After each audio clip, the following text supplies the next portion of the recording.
So, what's up? What's happening? It's the How Long to Beat podcast, so get at me. I am Kerfmurph, the fearless leader of this horrible, disgusting operation. And I have... I am the horrible and disgusting leader of this fearless operation. And I have with me again my two co-hosts. Hi, I'm Rick. Good insert time of day here. I'm Ultimate Zombie Tess. And I guess I don't need to say I'm the token female this time, because you didn't say the other thing. I didn't hear keeping things fresh, mixing it up. Yeah, we'll move beyond our catchphrases. We'll find new catchphrases. Why are your Or intros not. always so cringy? Because I'm a terrible person. So... I just need a moment. All right. Okay. All right. So, in the interest of keeping things fresh, we are also going to change up our format again, which is becoming a bit of a trend on here. Today we're going to start with a discussion topic. We're going to take a handful of minutes to talk about that. Then we're going to move into an interview, this time with your good buddy Rick. So, We're going to play some more intermission music, and then we're going to come back with our recently beat and currently playing, and finish out with questions from the forums. So, who came up with the discussion topic for this week? that would be me. And Yes. the reason is, and this is maybe jumping a little bit ahead, I've been playing a game on the Game Boy Advance called Rebel Star. It might be a good idea to introduce what the discussion topic is. Oh, sorry. I don't know why. I thought you'd already done that. It's late in the UK. That's my excuse. That's what I'm sticking with. So the discussion topic this week is turn-based RPGs. So that's your grid-based Final Fantasy Tactics, kind of isometric top-down type game. And the one I've been playing recently is Rebel Star Tactical Command, which is from the mind behind the original XCOM. And if you've played any of the recent XCOM games, it really does feel like a demake of those, sort of in a pixel format, with all of the same enemies and weaponry and tactics you can expect. I had a really nice moment where I used a smoke grenade for the first time. I don't know why I enjoyed it as much as I did, but it made me think of the big console brother, and it twigged me for it. But I think I like it more as well because it's handheld. As much as I loved XCOM, I think what hampered my enjoyment of the game a little bit is having to sit down at my computer for a session, however long that is. And I've said on the forum before, I quite like handheld gaming, and especially with the micro that I have now, it's quite nice just to shove in my pocket, pop out for a level on the bus. And I think tactics games really do lend themselves quite well to that. So yeah, I mean, if you guys want to jump in, I've got plenty more, but I don't want to dominate it entirely. So All right. Yeah, so, I mean, I know that Toast and I are both Fire Emblem fans, yeah. which would certainly fit into that kind of tactical mold. And if you've played the advanced Fire Emblem games, it does play quite similarly to them. Right. There was... What's the one with Lyn in it? That's Fire Blade. Emblem. Yeah, that's Binding Blade, I think. Or Yeah, that Sacred- sounds right. I think it's Binding Blade, though. Yeah, I played the crap out of that one as a kid. I don't think I ever actually beat it, but yeah, that game meant a whole lot to me growing up. I don't know what it was about it. Like, as a kid, I had a lot of difficulty getting into like turn-based RPGs of any sort, whether they were like the tactical, like grid-based stuff, or whether they were, like Final Fantasy, where you have to basically wait your turn and then press a command and go back and forth and stuff. But for some reason, like Fire Emblem just hit the right notes for me, and I'm sitting here trying for the life of me to figure out why, and I don't know if I'm coming up with an answer. What do you think, Toast? That's weird because I honestly I don't really like turn-based RPGs either, but I really like Fire Emblem. Weirdly enough, my first Fire Emblem was Fire Emblem Gaiden, which if you know anything about the series, you know that that one was only recently translated to English. It's Fire Emblem Echoes. Oh, okay. I ended up playing a Japanese version, and that was like my first real Fire Emblem experience was playing the Japanese version, not understanding what's going on and just like powering through it. What platform was that on? Sorry. Original Nintendo. Oh, the SNES, the NES original. Yeah. Way back when. Yeah. Shit. Okay. I don't know how I got a hold of it. I don't think it was through. I think it might have been through dubious means. Sounds about I right. don't know how I got a hold of it because it's not something. I think I played it online and I didn't know what it was, and somebody just gave me like a link, and I don't know. I just played it. Was that like back in the days when there was like a website that hosted like every single Nintendo game? Yeah, it was back when I was like maybe 10 or 11, and it was really big to take games and just piecemeal them out into like flash games. And that's how I played so many actual like titles and got experience with like Japanese that's how I found my first visual novel too, was somebody made a flash game of Galaxy Angel and I ended up playing it. So that's how I found Fire Emblem as well. Man, that says something about technology. Like there are websites that host entire emulators now. Yeah. I think most of them have been like taken down. You might have to search for some pretty shady parts of the internet to find them now. Well, But yeah, and now Gaiden has a translation, so just buy like. I mean, even though I think they did a terrible job and I hate Echoes, oh, really? I think it's terrible, honestly. I don't like anything that Fire Emblem has done past Awakening. I didn't like Fates, I didn't like Echoes either. What about Warriors? Yeah, no. What about Heroes? Yeah, no. You got no more what abouts? Well, I mean, those are the only ones that have come out. Yeah, there's Since only been then. about 4 titles. Yeah. Yeah, I mean, you could be cheeky and go, what about Smash Bros? That technically counts. I don't think I really liked the I don't really think I liked anything past Melee, really. Nah. It's going back slightly to topic, which I know is unusual for me, but it's weird that you started with a really old one, just because I know, for me at least, the quality of life stuff that they do in the more recent games, let me silence that, with like turn-based RPGs, the more quality of life stuff you've got, the nicer it is to play. For sure.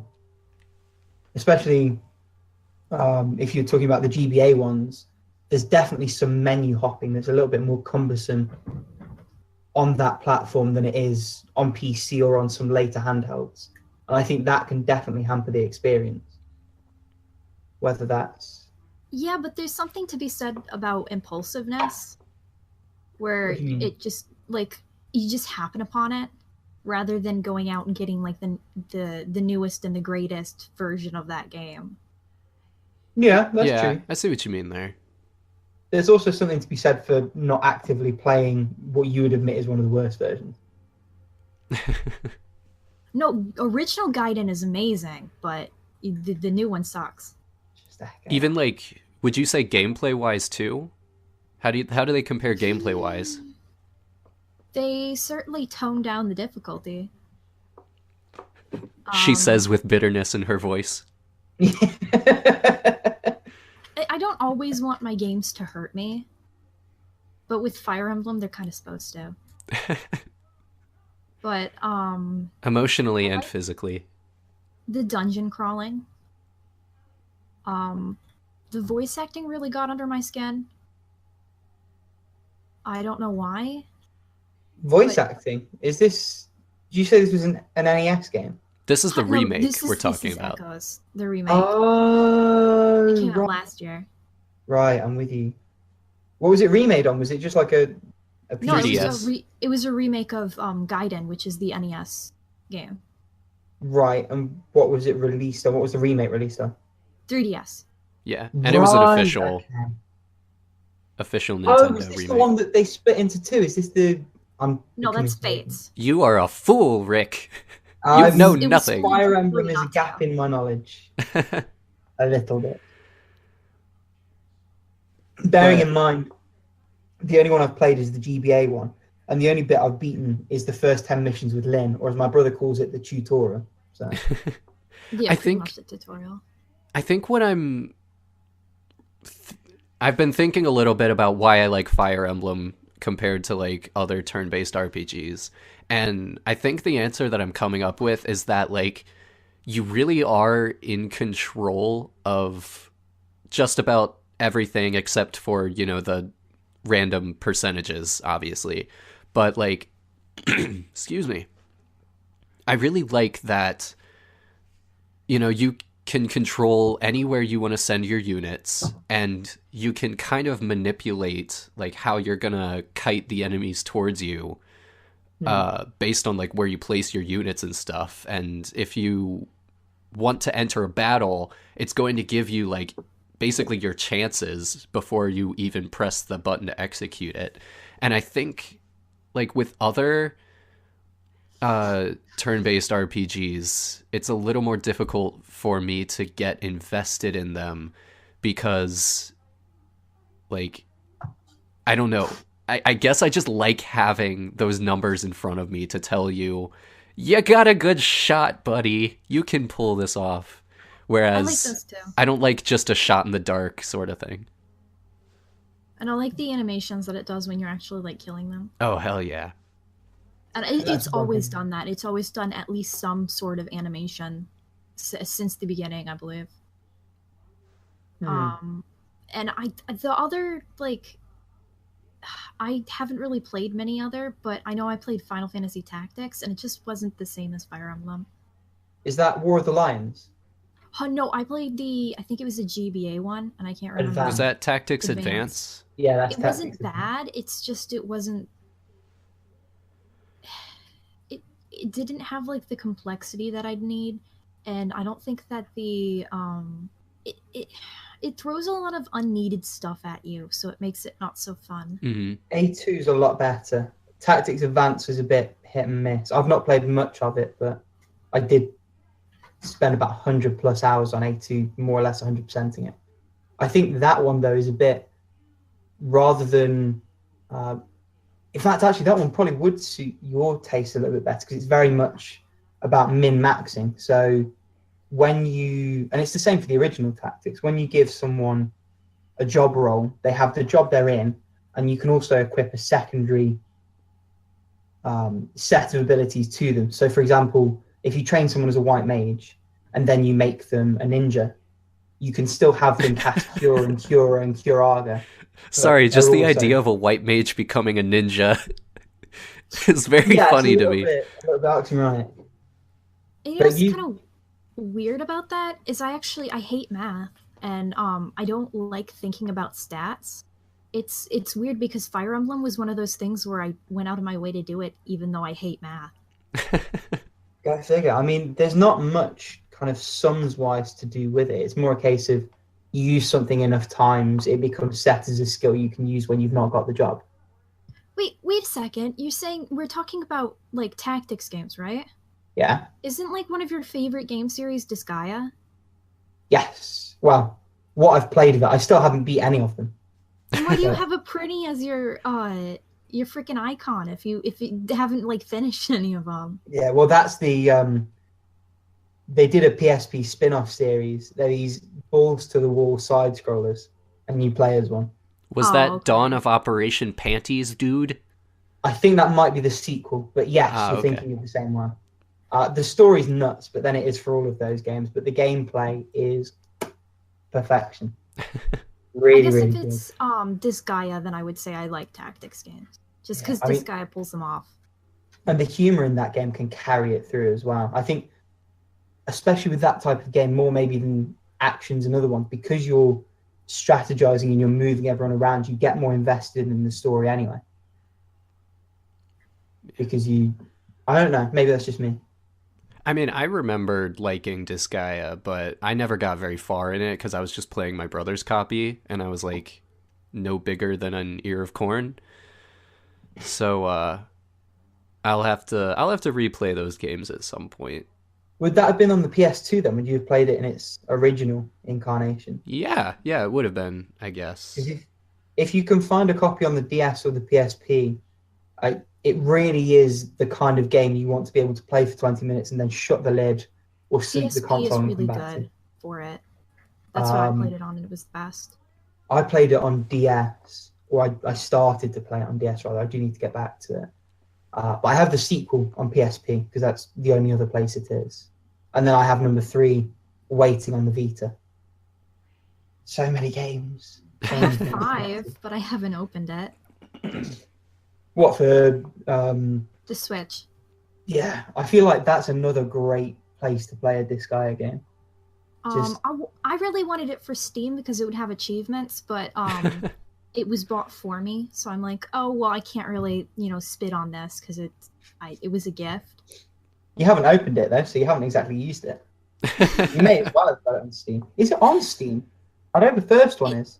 No, it was on no, never mind. It wasn't on Steam, but it was on PS4, Yes, that's right. so it would have trophies, which I like. I like getting things for playing games. Didn't That's they another re-release the conversation. first 2 on Steam or something? I 2 know and number 3 1 is. I'm not Oh, sure yeah. about 2. Let me look at that. Yes, 2 is on there as well. Fancy schmancy. As is Lost Dimension. It's not grid based, but that's another great turn-based strategy. I didn't play it on PC. I played it on, again, Vita, but that one's phenomenal. That's a little bit like Valkyria Chronicles, actually, where Ooh, there's a good game. Yeah, that one's Yeah. really good. yeah, it's like that, but if you imagine without the thing where as long as you're moving your character, everybody else is shooting at you. So it's a similar kind of thing where you've got an action point bar and you can move your 3D character in a 3D space and use their abilities until that bar runs out. But it also has a really interesting story and it does a lot of unique stuff with the party mechanics and moving abilities around. And it's only, I think I beat it in like 15 hours. Let me have a look. It really is sort of designed for you to be able to smash a playthrough of it in its entirety out in a day and then be able to come back to it. Let me have a look. So I think I polished it quite quickly. Thinking back, XCOM was another one I wanted to talk about, especially as it relates to what I've been playing. Have either of you played any of the new XCOM games? Mm-mm. No, I didn't even know that they were like strategy RPG. I've played a little bit of Mario and Rabbids, which is basically an XCOM game. That's an XCOM reskin, yeah. Takes the cover system, everything. I don't know how they haven't been sued. Because it's Nintendo. That probably helps. Nintendo does the suing. They don't get sued. I'm sorry, Yeah, Nintendo. wow. I love you. Don't sue us. Why should you love them? They're a corporation. They want your money. That is so fair. That is so true. I love Nintendo too. There's certain things that you wish you could repay, and Nintendo is like one of those. Even though they're a corporation and they're like a faceless hunk of like metal. Stole I all of still- the words. Yeah, slight sidetrack, but I've never understood the whole brand loyalty. But if they make something you like, buy it and they'll make more of it. If you don't say, but I love you, Nintendo. No. Like, don't buy it, because if it's not what you want, if you put your money towards it, you're skewing the market because you're telling them that that's what they should keep on doing. Yeah, I definitely get that. I think that I can kind of justify it from time to time just because, like, with Nintendo, some of the developers, like, actually put their faces out there. Like, I mean, look at Sakurai and Miyamoto and Iwata. Like, those guys were always at the forefront of Nintendo, like, You saying... can identify with them because Yeah. they're there. Yeah, and you could really tell, like, how much passion they had for their games. And it's like, you know what? I want to support these people. So if I have to give my money to this evil corporate conglomerate, then I'll do that to make sure that they can live happy lives. Not Well, only hey, that, you said evil. I didn't say evil. You said it. But I don't have brand loyalty. I have like said 10 times that I hate the Wii. And that's like their biggest thing. Do you know what? Controversial opinion. I thought the Wii was quite a good system. That's because you're British. What's that got to do with No, You're right. The Wiimote complemented a cup of tea perfectly. I mean, what do you want? I just wanted to be racist, but I didn't know where I was going with it. Man, these controversial opinions are usually saved for the sound. That's a bit of an inside baseball for you guys at home. These two say the most awful things in our sound checks, and someday I'm gonna release those sound checks and expose them. For Someday, a awful poor people game they are. aficionado is going to be found dead with a load of ripped apart hard drives. Is all I think. Dear. What were we We've gone talking about? Tactical RPGs and brand loyalty. Right. And XCOM. And XCOM. It all comes down to XCOM. It is, in terms of the last 5 or 6 years, it is the best strategy game that's been made, hands down. I stand by that. Probably before that, Tactics Ogre on the PSP is really, really good if you want something more on the go. But XCOM, I think, started to play that one. it helps. I'm a sucker for pixel graphics, and I also think that the systems that they've done are a little bit more readily understandable than Final Fantasy Tactics. So I've tried to get into that 3 or 4 times. I bought it digitally, and then I bought the bloody physical copy because I wanted the manual, because I couldn't make head and tail of the most obtuse set of instructions that they've got in the game itself. But I can't get my head around it. I don't know if it's a slow start. I don't know if it's the story not speaking to me because of the slow start. I don't know if it's anything mechanically, but I just can't get into it. But XCOM and Tactics Ogre, I think they're nice because they really do.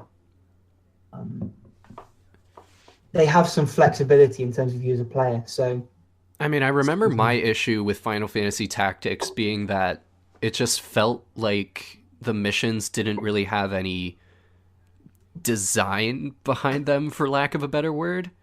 I mean, Yeah. I'd look at like Fire Emblem and Advance Wars, which we haven't talked about, and like each of those scenarios really feels like a scenario. Like there's all sorts of different like rules typically. There are all sorts of like different terrain and stuff. You really have to like think about it, and there's a story, there are characters that you feel things about. Whereas in Tactics, it kind of just felt like go to this place that is literally just a grid with, you know, barely any sort of terrain pixels on it, and you have to just shoot an arrow or throw a snowball.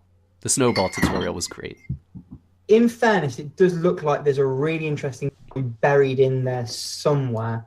But thinking back, I think my biggest problem, actually, just to go back on most of the things I've said, is how much babysitting you have to do in that game.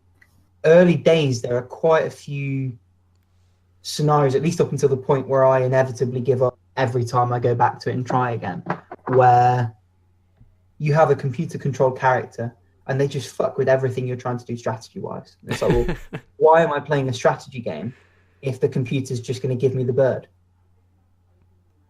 But I don't know. Whereas XCOM and Advance Wars probably, and Tactics Ogre and the Disgaea games, they're really good in that they give everything to you and sort of say, work it out, make it happen.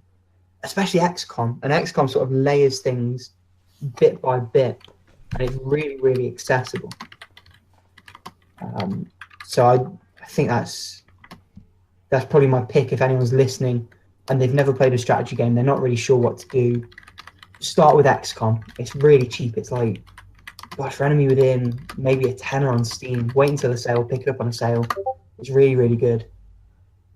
I feel like I do this about a different game every podcast. Like, there's a game. Yeah, it's you really do. good. Play the game. Sorry? You 100% do. Yeah, well, there we go. Speaking of which, if you guys haven't listened to me and bought Deadpool, A, shame on you, and B, buy Deadpool. All right, so with that, does anybody else have anything to add about turn-based tactical RPGs? other than the people at home adding XCOM and or Deadbolt to their baskets of choice. Yeah, I'm also gonna. We didn't really touch on it that much, but I'm definitely gonna recommend Advance Wars. I Which like one that. then? Well, I've only played the first one, Okay. so that's the only one I can fairly recommend. But I just really like that because you have on most maps a theoretically infinite amount of resources, so you can on most of them just keep like butting your head against the enemy until eventually something works. Yeah. Um, which is always a tactic.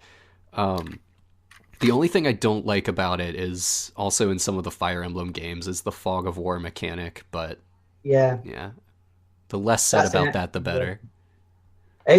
I sort of get it, and it definitely. I think you could scum the game a lot more if you could see everything from the off.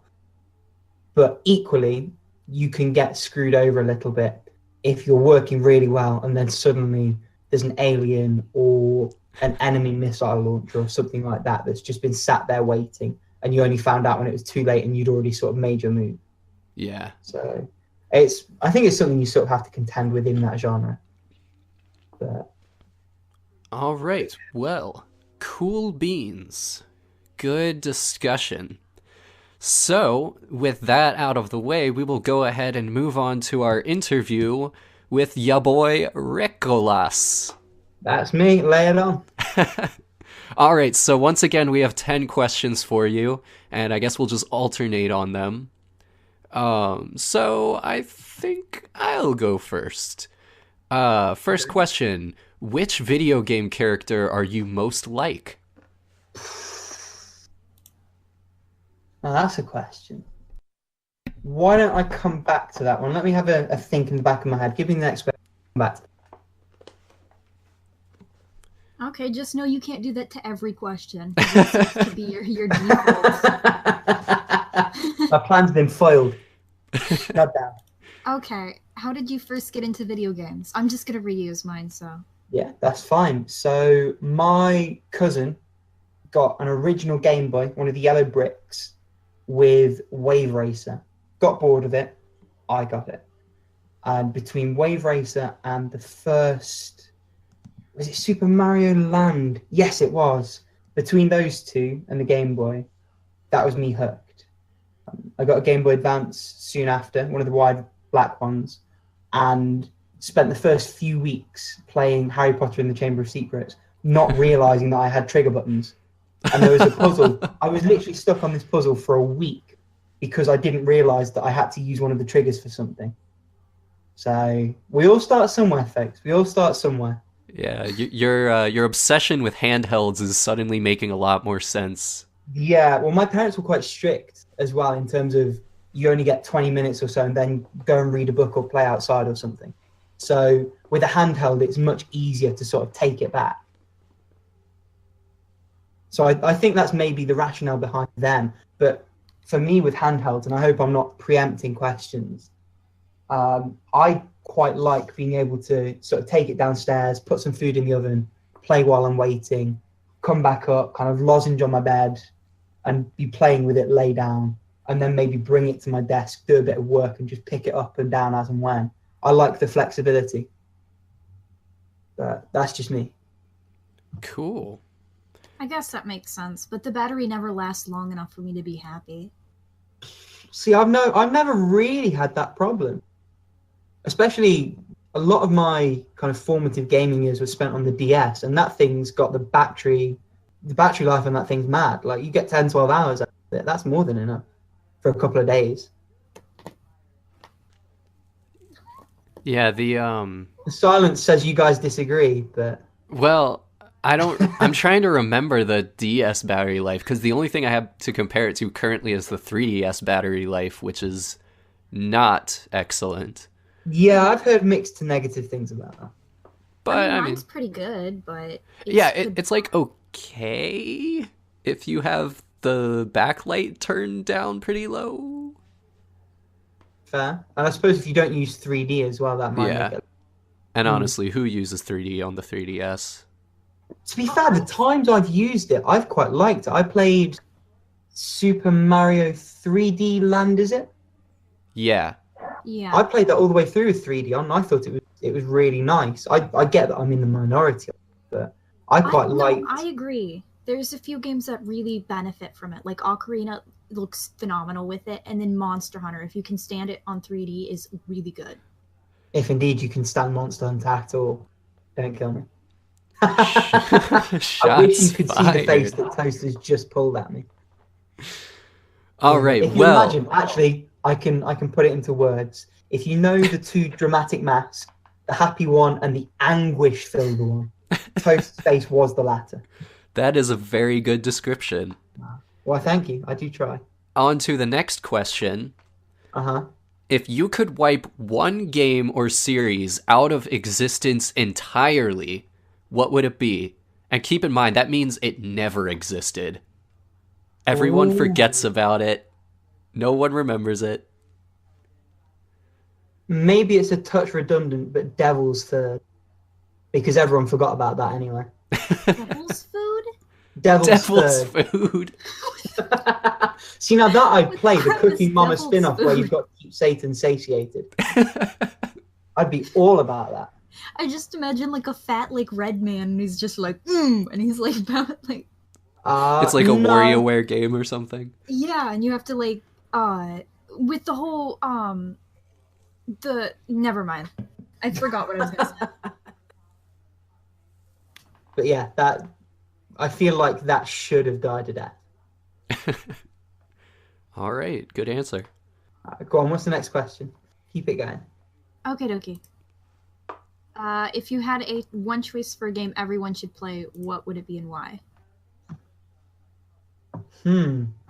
Everyone, even people who've like never played games. Yeah. Okay, so it's got to be relatively accessible, I guess. Then Or Well- something that you just want everyone to experience. Yeah. I'm gonna They have to suck Yeah. it up and play it. say Ghost Trick. Hey. I feel like even if you've never touched a game, the gameplay is intuitive enough and the story is compelling enough that you would have a good time with it. I feel like you could give anyone that game and they would beat it and enjoy it.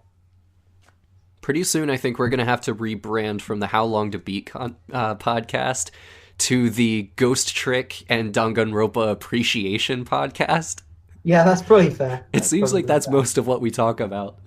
Yeah, maybe it's a secondary pick. Bearing in mind, I'm just going through my completions, trying to think which video game character actually might match me. I've just seen Metroid Other M, which controversially I quite enjoyed. And I feel like if everyone was made to play that game, they might realise that the story's pish. The story is clearly pish, but the gameplay is good. That's my hill, and I've chosen to die on it. Why play a game just for gameplay? Really? Yeah. Like 100%, why play a game if the story's bad, if it's just got gameplay? I see no purpose. Why does anyone play PUBG? It's not for the compelling narrative. Yeah, but those people I don't really understand.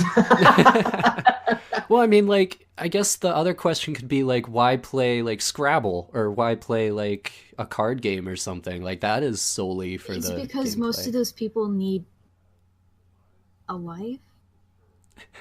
Your calls have been out all night tonight. I'm tired and I'm like cranky, so I'm gonna be mean all I want. I stand by it. I'm firmly of the opinion that if a game's mechanics can carry it, the story doesn't matter. As much as I love a good story, if the mechanics are good enough, you don't need a good story. I guess guess so. I think this is interesting because you guys are, like, polar opposites, and I think I fall in the Yep. middle somewhere. Where, like, That's quite convenient. yeah, right? I mean, Yeah. they're, I guess, totally taking over your interview. No, go ahead. Like, go ahead.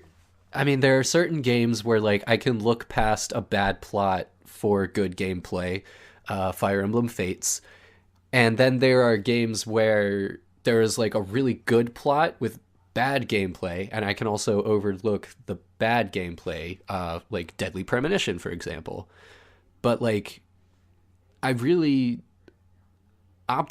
I like games that have both. And I think most people enjoy that the most. Yeah, if you can have both, get both. Don't get me wrong. Yeah. But if I had to pick between the two, I would take the gameplay. And if I want a story, I'll read a book. I yeah. I know that's a little bit blunt, but I stand by. All right. Moving right along. Since you asked me about my redhead status last I week, did. I'm going to ask, what is the most stereotypically British thing you have ever said or done? Um, Stereotypical British. Well, I might answer a slightly different question. So, in terms of British stuff, we have had a little bit of snow the past week, and the most stereotypically British thing I've ever experienced is at the first sign of white on the floor, everything in Britain grinds to a standstill. Everything. The buses stop going, the trains stop going, meetings that have been set for weeks in advance get cancelled. There's a national thing. I don't know. It's weird because I suppose for you guys as Americans, there are a lot of things that we don't see as British, but then we do them, and you go, "Oh my God, that's so British." That was a bad accent. Yeah, you Is can pull that those what eyebrows. you That was a think bad accent. we sound like? Wow. I'm not good at accents, but I've got some Italian family as well, and the most Italian thing I've ever seen was in Venice. So you've got this Italian businessman in a suit, and he's walking over one of the canals, and he's on the phone. So he's got his phone in his right hand, briefcase in his left, and he's getting angrier and angrier down this phone to the point that he stops, puts the briefcase down, switches phone hands so that he can gesticulate with his right hand at the person down the phone. And unfortunately, that doesn't translate quite as well on audio as it does on video. But if you imagine the Italian pinching gesture and then put that into the picture, I think it all sort of comes together. I am a big fan of that. Wow, you and me both. I literally creased up at the time. I don't know how he didn't turn around and start gesticulating. But yeah, God, you can keep going with the questions. I'm still racking my brain as to. Okay, you're gonna pull that trick again. Okay, what's your favorite game of all time? Ooh, mechanically probably Rocket League. I feel like I'm going to play that game. Die, but realistically,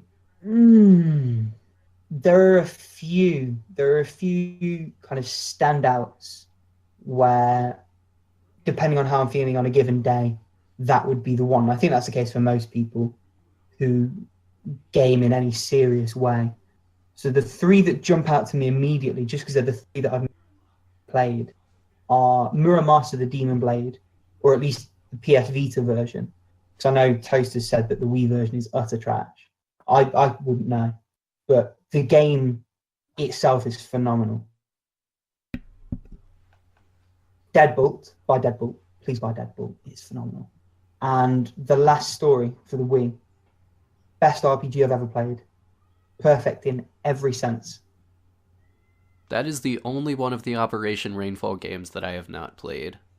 And you need to fix that as a matter of priority. I gotta get my grubby paws on it. You have. And the Wii's region free, I think. The original Wii? Nah. But they did... Oh, is it not? It's not region free, but Operation Rainfall, they brought... excuse me. They got Xenoblade Chronicles, Pandora's Tower, and Last Story, so... Yeah, the only reason I say it is because I don't know what quantities you got them in.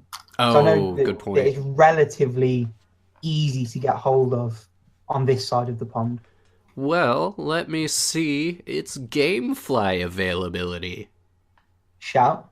And in the meantime, while I'm still desperately trying to work out which character I am, do you want to throw the next question at me, Tate? I think it's my question. Yeah, it is. Whichever. All right, so before we started recording, I looked through your completions, and I found all of your 10 out of 10 scores. And so I picked 3 games of those 10 out of 10s, and I'm going to ask Kiss, Marry, Kill. Oh my God. Yep. Okay. Castlevania Aria of Sorrow, Metroid Fusion, and The Swapper. So Kiss, Marry, Kill. Yep. I am going to kiss the Swapper. I'm going to marry Castlevania, and I'm going to kill Metroid Fusion. Wow. That was quick. Yeah. What you got against Metroid Fusion for somebody who gave it 10 out of 10? I was going to say, that's a good question. What have I got against that 10 out of 10 game? I just think it was definitely the one I beat the quickest, or it felt the quickest to beat. And of the three of them, I feel like it's the one I'm least inclined to go back to. The Swapper, I bought it again physically on the Vita just so I used to play it again. And Castlevania, I feel like those games, there's a couple of sketchy ones, but certainly the Igavania ones, you can just go back to and play again and again. Like there's really so much there to rediscover. So I think I could have a long and happy marriage. I think we could all have a very long and happy marriage with any Castlevania game, really. Well, there was that one on the Wii. I don't remember that one. I think it was called Castlevania Judgment. It was like a one-on-one. It got panned. This was back in the days when I used to read the gaming magazine. 25% from the official Nintendo one, which is when you know that it's not doing very well. Have you guys seen the... Sorry to derail again, but have you guys watched the Castlevania Netflix series? I haven't. Is it any good? Oh, it's incredible. Huh. I might have to jump back on it. Oh, I love it so much. My sister said it was good too. Yeah. Yeah. The animation on it is just impeccable. Uh-huh. And, I mean, it's just buff boys fighting vampires. What more could you want? Touche. All right, I think it's your question, Toast. Oh, yeah. What are series that you follow religiously? Series that I follow religiously. See, I don't think there actually are any. Maybe, arguably, the Igavanias, but then I came to them, they actually had released. I think it was a couple of years after Ecclesia came out before I bought that, and I sort of ended up picking them up in reverse order. I think it's more a case of me following developers, to be honest. It's a question of if I like your output, then I'm going to jump in and try your stuff. You can change it to developers if you want. That's sort of essentially the same thing. I'm making a little segue. So Vanillaware at the moment definitely are. I mentioned Muramasa. I loved Dragon's Crown when I played that. I'm still cracking through Odin Sphere, and I think that actually might just be tipping its way above Muramasa for me. I quite like, as we mentioned, I think in the first podcast, I like how its combat is a little bit more varied and a little bit active. And Muramasa is phenomenal, but it's very much built around a skill ceiling. So you really do have to juggle which weapons you're using, cycling them in and out. You have three blades equipped, but they have an energy meter that sort of refills over time. A little bit like you might have in Marvel vs. Capcom, where the health slowly refills when you're not using that character. So it's all about building the combos and switching in and out at the right time. Whereas in Odin Sphere, there's much more of a focus on expendable items, using skills and abilities, but from an options menu that pauses the game. So it feels a lot more tactical, and you have a lot more movement space to sort of range out your enemies and do.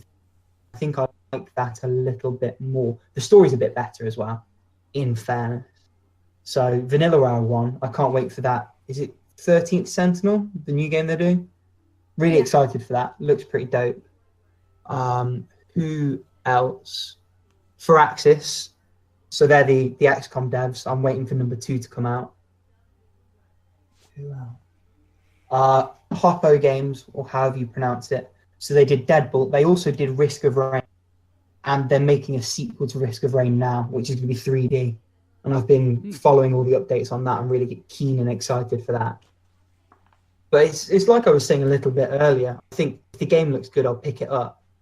And so it follows from that if you're a developer that's consistently like, I'm going to keep an eye, and I'm probably going to be more inclined to support something if it looks more up my alley.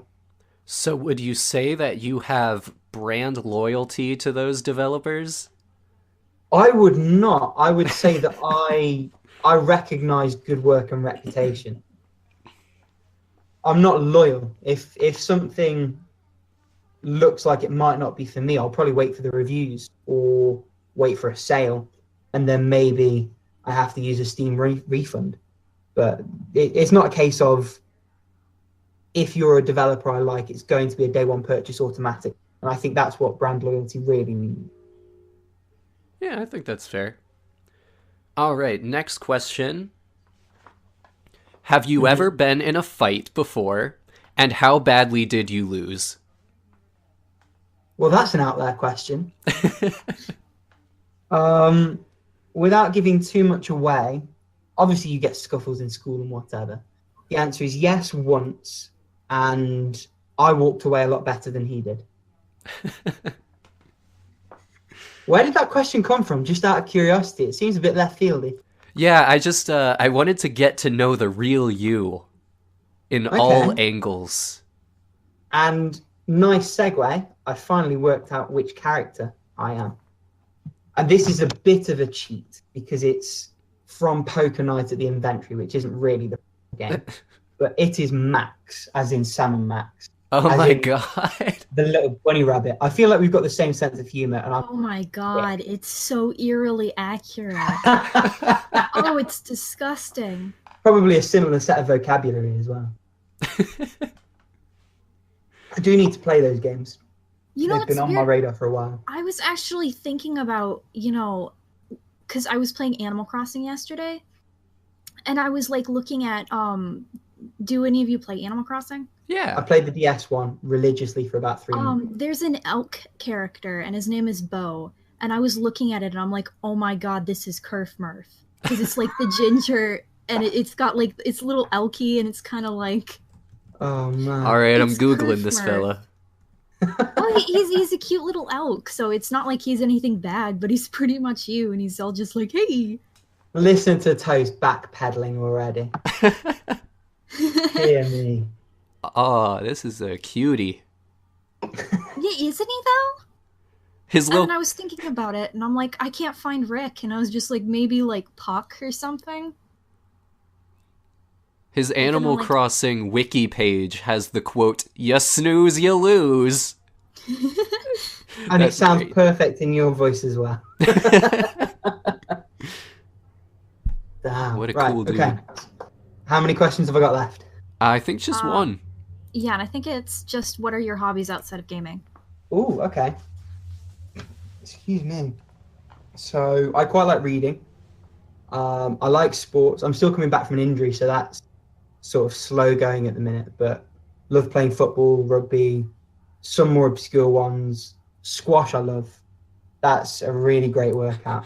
Toast is getting halfway to the dramatic face again. That is What's your beef with squash? that's such a British. What's your beef with squash is a great phrase. What? Sorry, what did you say? It's Toast? such a British sport. Is it? Yeah, it is. We don't do squash. We don't do rugby here.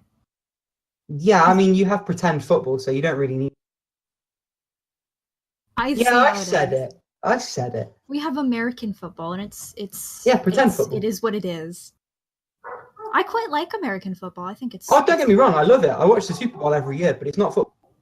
It just isn't.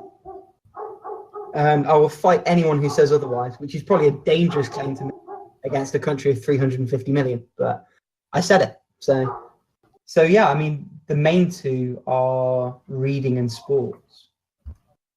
Music as well. I play the guitar, not very well, but I enjoy it. I enjoy listening to music, going and seeing bands.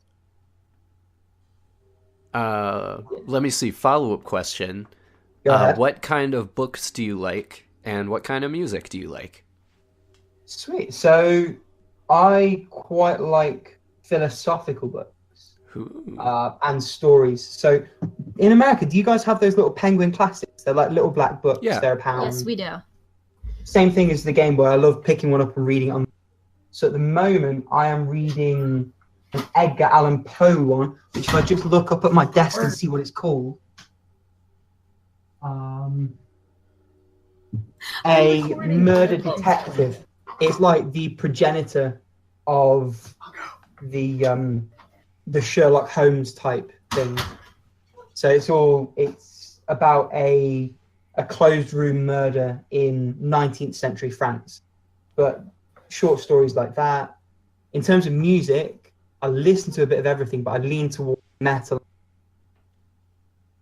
Metal music? Sorry?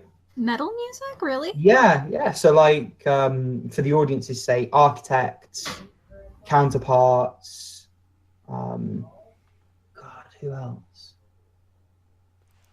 Under Oath, Beartooth, bands like that. 4 Years Strong, great one. Wonder Years, I'm seeing them. So yeah, any of those, they're all great. Yeah, I don't know any of those. I would not have initially pegged you for a metalhead, but you know, it's making more sense throughout the course of this interview. Now, what does that mean? Which part? That I would not have pegged you as a metalhead, or that I now see it coming out? Let's try both. Go for A then B. The first part was just kind of a gut instinct, I guess.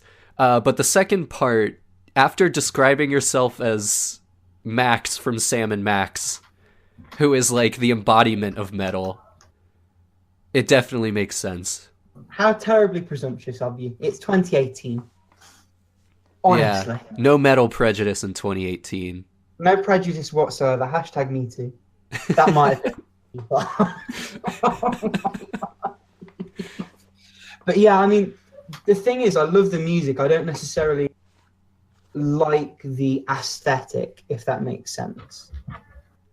Oh, the like doom and gloom and like the... Yeah, and long hair, and maybe that's a bit stereotypical, but do you know what I mean? Like unwashed.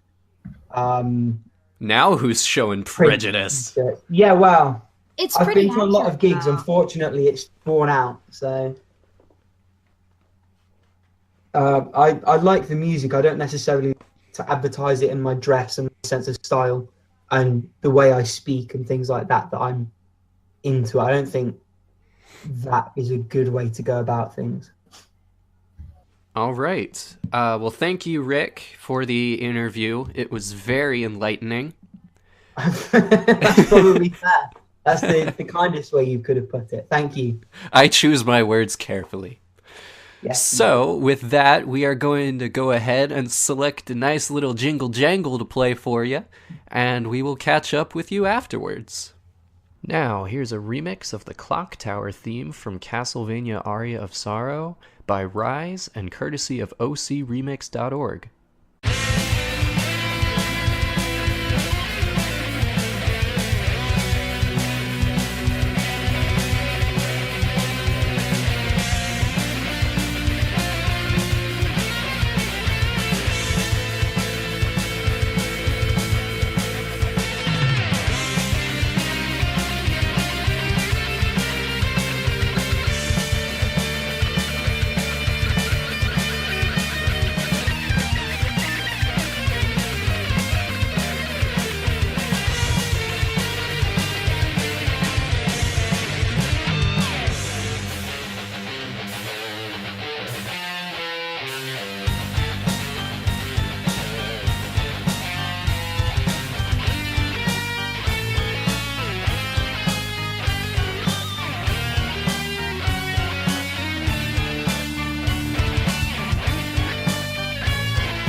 Okie dokie, we are back, and now it is the time of the podcast where we are going to talk about the things we have been playing recently and any games that we have recently completed. So who wants to start? Well, you guys go first. I've basically had the floor to myself for the past hour, so. Okay, I will go ahead and start then. So, I have not had a lot of time to really play games recently, because I was in New York visiting my sister. I saw the SpongeBob SquarePants musical. It was pretty great. Don't give me groaning faces, guys. It was, it was pretty good. I'm annoyed at myself. I meant to interrogate you as soon as we started recording, and I completely stopped. It was a great time. It was a blast. It was a joy and a half. But being up there and visiting her, I didn't have a lot of time to play games. But in the past 2 weeks, I have had enough time to finish Legend of Zelda Spirit Tracks. What a game. Yeah. Hey, steady Okay, on now. so look, I like it. I But- do like it. But I'll just let me start from the beginning. So I really liked it when I started it, because the way that like the cutscenes are set up, I really enjoy. I like that the cutscenes actually feel like they're directed, like they're actually scripted and directed and everything. And I think that a lot of times in Legend of Zelda games, it can just feel like you're watching, just events unfold. Whereas there's actually heart and there's, interesting things going on in these cutscenes. I liked that. I liked the character designs. I liked the world itself. Now, what I'm going to say is not particularly controversial because half of the people who played the game have this opinion. The train, while interesting as a mechanic, is not executed well at all.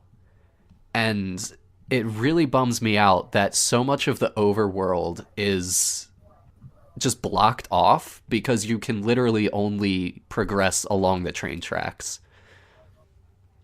So I mean, you have options about like turning which way you want to go and stuff, but I mean, you are literally confined by the train tracks. And the actual like villages and stuff are small and don't have much going on in them. I never really felt the urge to do side quests, because actually like getting to the places to have to do them was such a pain that I didn't really feel motivated. So I don't know. Once I was actually like in dungeons and stuff, I was having, fairly good time with it. But all of the in-between stuff was just a drag and weighed down the whole experience for me. yeah, I mean, they're probably fair criticism. I don't know if you knew this, but they actually threw together Spirit Tracks, I think, in the 12 months following the release of Phantom Hourglass. Does Half not of that surprise time me. was spent just Kinda making the shows, trains work. honestly.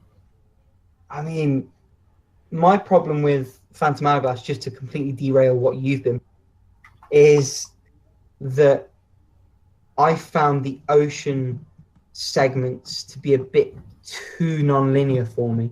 I just felt like I was sort of trying to empty out a boat with a spoon, if that makes sense. And that's actually quite an apt analogy, thinking about it now, but I felt like I was covering too much ground looking for too few things. And what I liked about the track mechanic is that it very much narrowed your focus. But, that's a matter of taste, and I'll let you have the stage again. Yeah, well, how did you feel about Wind Waker then? Haven't played it yet. Oh my god. Well, I know. That I know. needs to change. Don't I know it? Well, I'll have to pick up one of those newfangled Wii U's and play the remaster. Oh, it's beautiful. It It is. looks phenomenal. I did borrow my friend's copy, but I never got around to playing it. I ended up giving it back. Don't give me that look. Come on. But yeah, Just- going back to Spirit Tracks, like another thing is that, I mean, did people react well to the touch mechanics in Phantom Hourglass? I don't think they did. I didn't. I didn't mind it. I think it with Phantom Hourglass, it was overshadowed by stupid bloody dungeon that you had to go through the bottom levels of 6 times or more. Well, and then they did that again in Well, they Spirit didn't Tracks. really. You spent 30 seconds going up a flight of stairs. But like, Come on. I don't know. I guess you're right that you don't have to like repeat the same like floors over again like you do in Phantom Yeah. Hourglass. But it is Mhm. still just it is annoying to have to go back to the same dungeon 6 times, even if it is a different area. Like the mechanics are still the same across all of those different areas. I mean, there are different guardians or whatever they're called, but I mean, even they're all controlled the same way. And I don't know, just the aesthetics, the mechanics, they're all so similar that it feels like you're playing the same thing 6 times over. Well, that's not how I felt, but then matter of taste, isn't it?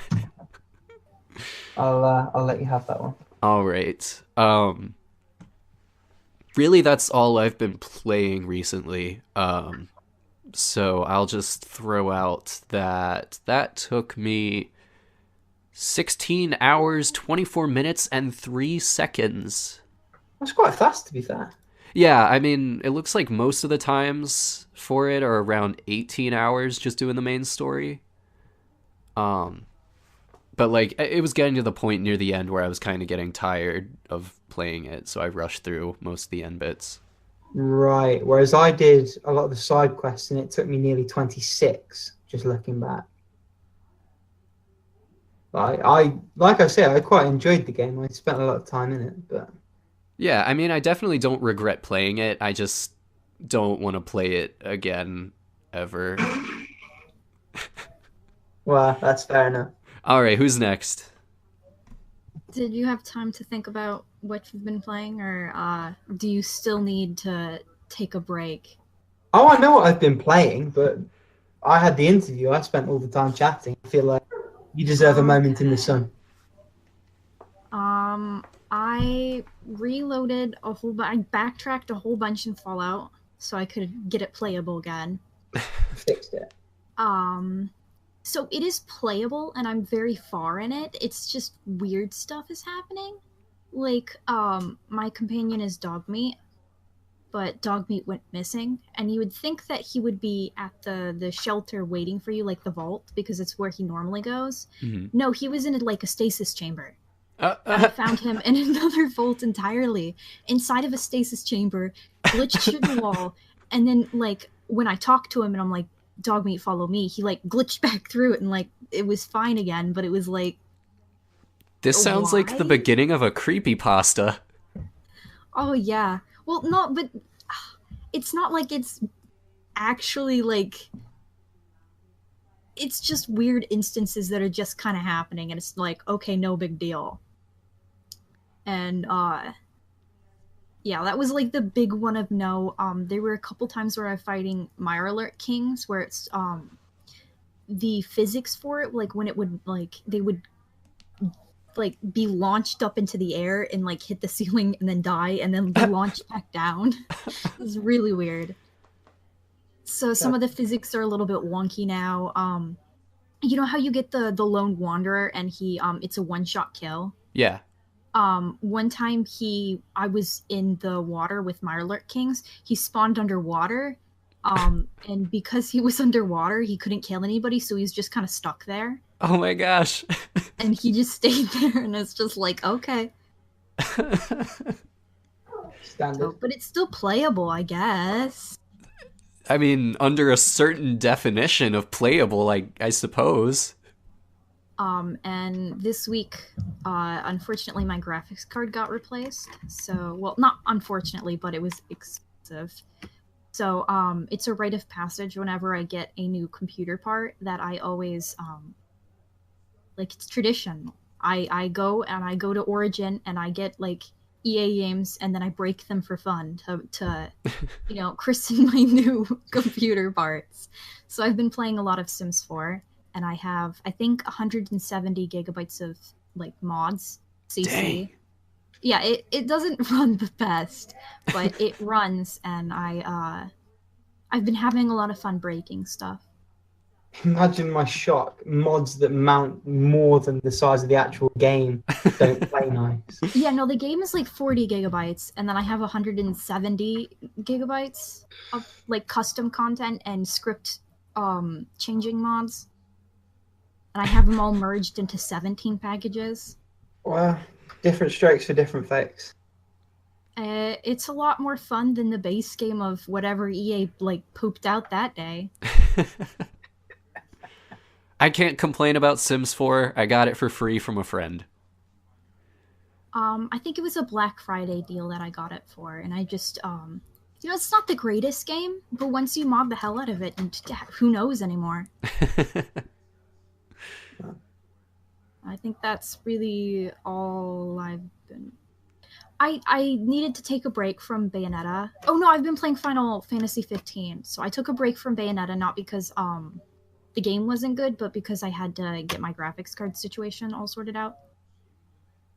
So now that that's sorted out, I've been playing Final Fantasy 15, and it runs. I'm running everything in the highest settings, so it's okay, but I don't think it's highly optimized for everything. There's still a little bit of stutter here and there, and I have a 1060, I think, so it's all right, but it could be running better. More importantly, is the game any good? Yeah, it's good. It's fine. It's Hey, a good game. it's not the how long to get your PC running part. Well, no, I'm just saying that for anybody who would be willing to buy the game, just know that it doesn't run as...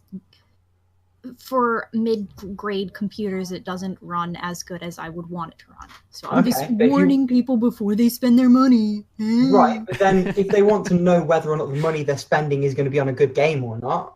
Well, yeah, obviously the game is going to be good if my one point of contention is that it doesn't run the best. It's a good game. Yeah. I'm just looking out for you, members of the audience. That's all I'm doing. Well, it's not really like a Final Fantasy game. It's more like an open world game. Even though it's not open world and you can't actually drive the car. You can drive the car. You can freaking drive the car. You can drive the car. It's but fine. I thought you have to stay on the road and you can't like... Oh, no, yeah, you do have to stay on the road. But Yeah, you can well, break it my to get point. off. So you may as well be on a train, really. No, but the thing is you can fly with the car. And when you're flying, the car can go anywhere. Oh god, I watched a donkey video of that actually. You just crash into... Yeah, can you so fly the easy. train in Spirit Tracks, Rick? I swear there is a bit where the train sort of... I just might played be it, man. No, I did you know not- better than me. I did not fly that train. Oh man. There's a flying evil train, which is annoying, but Do you know what? That counts. you don't it's fly okay. it. Anyway, Yeah. anything else to add, Toast? No, I think I'm good. Ninja Rick spoiled all of my fun, so I'm done. I didn't spoil your fun. Clearly spoiled you it did. with that many gigabytes of installs. So, I've been playing University Deadline Simulator 2018, and it is not a fun game. It It doesn't Graphics are really good, sound like though. it. No, I've I never mean, it's heard of this, realistic, but don't just get me the wrong. name. It's realistic, but nah. I want to retire it, but I don't know why. There's something stopping me. It's weird. So what do you do? What do you do? Well, what you do is you're given these assignments and you've got loads of time to do them. And you say to yourself, right, I'm going to schedule all these assignments in. I'm going to do a little bit each day. And it's just going to fly by. It's going to be great. And then boom, it's March. You haven't. Wait, you're just That is describing where real you- life. Pardon? You're just describing real life right now. That's weird, that. Because that would never be me in real life. But in this simulator, that's how I've been playing it. You know, it sounds like real life. It is almost like that. But I'd never do that. Unless I did, but I didn't at all. Look at that. So there's actual games, and this isn't much more than the pretend but not really but maybe simulator. I played a browser game, Drop a Beat Giuseppe. What? What? Right, okay, so this is the elevator pitch. You are a terrible pianist, and the computer keyboard is your piano. So you hit keys on the right-hand side of the keyboard, you hit keys on the left-hand side of the keyboard to move left, and you use the space bar to flip up the lid of your baby grand piano. And you have to avoid all of the stuff that's being thrown by the crowd who hates your music. Mm-hmm. It's a stupid little game. Obviously, it's free. Before Flash dies a slow and painful death, it's having a look at. I don't think you get the right to criticize my games anymore. Well, I didn't pay for my game.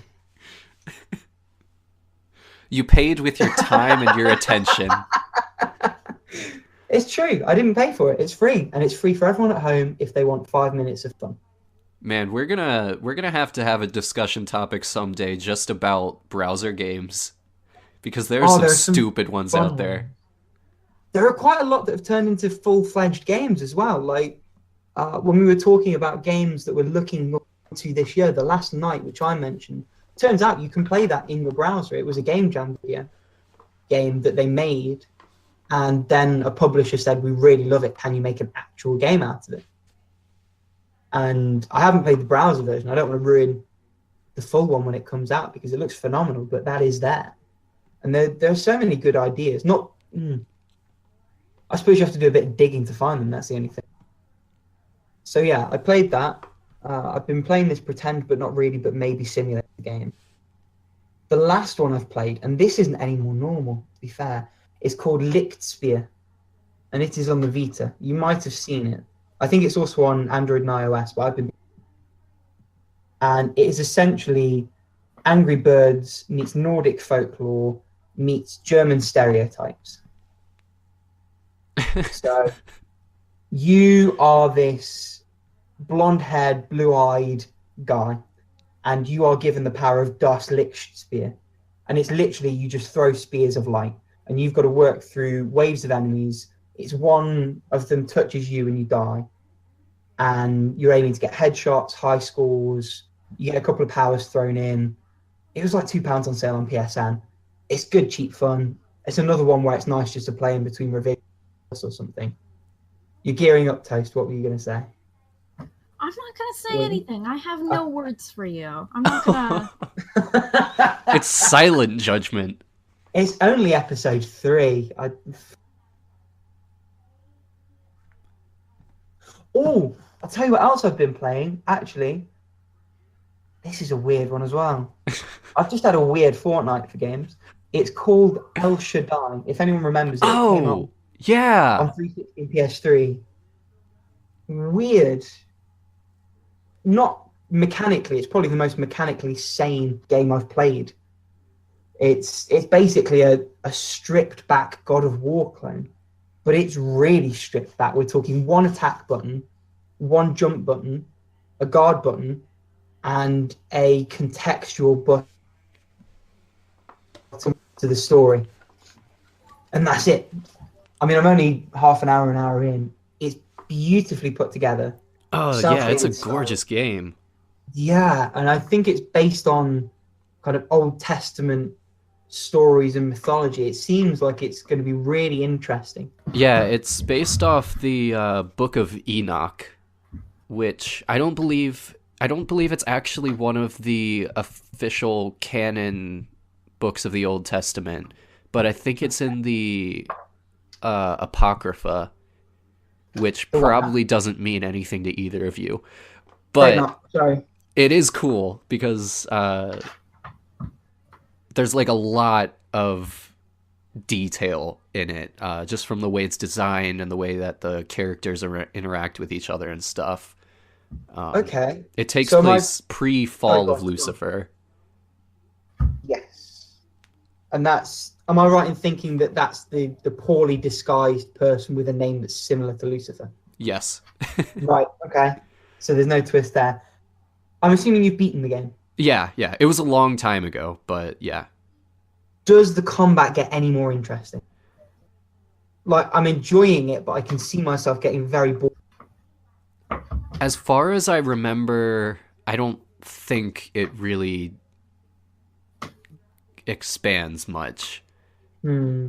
But I That might be mean, a just what I podcast game. remember is just like the traversal of the environments and stuff. That's what sticks out the most in my memory. Well, it is very similar to my time with Xenoblade in that respect, where you come around a corner and there's this vast landscape out ahead of you, and I suppose it's evidence, especially with the simplistic art style of that and the limitations that Xenoblade worked with. The art direction really can trump pure graphical oomph, because both of those games are gorgeous and neither of them particularly push any technical boundaries. But if you say the combat doesn't get much better, I suspect that might be like Rocket League and a few other somewhat mindless games. I put a podcast on in the background while I play it. You could put our podcast on in the background. Wow, I'm not quite vain enough to do that. I don't think I'm just saying you could. you could, and the audience at home, if you're still listening at this point, maybe you are mad enough to listen to us ramble on while you're playing a video game that people put their sweat and tears into. I listen to some silly podcasts, so I shouldn't really be this snarky about it. But I think we're doing a good job. I think we're worth a listen. Hey, yeah. I think we're good value for conceited. money. Sorry, Oh, conceited. conceited. How dare you say we're good? What do you mean? How dare I say we're good? Yeah, no, I think she's actually got a point. Let's just talk about how bad we are for the next 20 Still minutes. Be humble. Well, humility and modesty are two of my 7 best qualities. Okay, anything else you wanted to add, Rick, about what you've currently I've got to been think playing? of something we can't Also, close out. why are you in darkness? You guys can't see this because you don't have video, obviously, but And neither does Kurth, just FYI. Rick just entered an abyss, a Yes. hellish abyss. I'm a little bit mistrustful, so I have a sticker that I normally put over my webcam. And while I was talking, I noticed absent-mindedly, oh, the sticker's not where it should be, and put it back. So there is your answer to a question that almost nobody was thinking. Do people really cover up their webcams? Oh yeah, lots of people Yeah. do. I've debated covering up the audio ports when I'm not using them as well. There's 2 microphone little kind of pinholes either side of the webcam. Man, I don't even care if people want to like spy on me. I don't think I care at this point. The way I see it, if Mark Zuckerberg thinks it's a smart idea to do, and he has been seen doing it with his laptops, But yeah, I mean, that's ultimately, the guy that knows what they're doing with that information. whether or not they have your video or your audio, they have the most damning thing of all, which is your browsing history. Wow, speak for yourself. I'm speaking clean. Oh, I don't care about my browsing history at all. I don't even go in like an incognito mode. I think it's pointless. It's don't do anything sketchy and like well, actually do things sketchy and be proud of it.